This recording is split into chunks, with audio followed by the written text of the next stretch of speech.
Election commission ने फैसल बारा को नाअहल करार दे दिया। बतौर वजीर और रुकने असम्बली ली गई तनख्वाह और बरात वापस करने का हुक्म। बावडा पर बतौर उम्मीदवार कौमी असम्बली रिटर्निंग अफसर को कागजात नामजदगी जमा कराते वक्त अमली की शहरियत छुपाने का इल्जाम था। इलेक्शन कमीशन की दरखास्त मंजूर। सुप्रीम कोर्ट ने खैबर पख्तूनख्वा में बलदियाती इंतखाबात के दूसरे मरहले से मुतालिक पेशावर हाई कोर्ट का फैसला मुअत्तल कर दिया। चीफ इलेक्शन कमीशन की सरबराही में पीटीआई फॉरेन फंडिंग केस की समाअत जारी। वजीर मुमलिकत फारूक हबीब ने नून लीग और पीपल्स पार्टी फंडिंग केस पर स्क्रूटनी कमेटी फाहल करने की दरखास्त कर दी। वजीर आजम इमरान खान आज फैसलाबाद में हेल्थ कार्ड इजरा की तकरीब में शिरकत और खिताब करेंगे। मकामी सनतकारों, अरकान असम्बली और सियासी शख्सियात से मुलाकातें होंगी।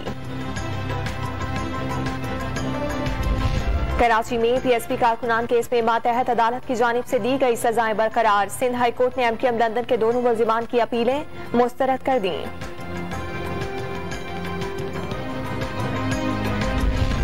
कराची में कोरोना की 5वीं लहर की शिद्दत में कमी। मुस्बत केसेस की शरह 14.5% हो गई। बलोचिस्तान में कोरोना केसेस में इजाफे का रुझान शरह 8.3% तक जा पहुंची।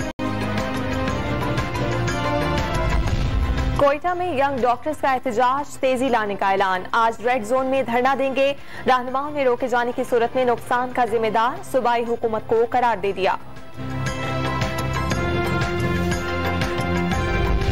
पंजाब फूड अथॉरिटी की मुजरिम सेहत दूध सप्लाई करने वालों के खिलाफ कार्रवाइयां। रावलपिंडी में मुख्तलिफ दुकानों और गाड़ियों से 550 लीटर खराब दूध जब्त करके तलब कर दिया गया। पाकिस्तान स्टॉक एक्सचेंज में तेजी। 200 पॉइंट्स इजाफे के बाद 100 इंडेक्स 40,100 की सतह उबूर कर गया।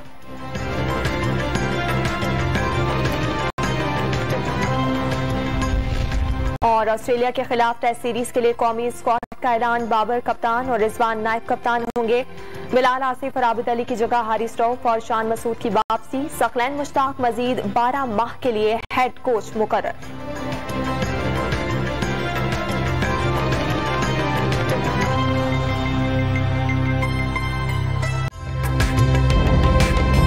ताज़ा तरीन वीडियोस के लिए हमारा YouTube चैनल सब्सक्राइब करके बेल आइकन प्रेस कीजिए ताकि आपको मिले हर अपडेट सबसे पहले।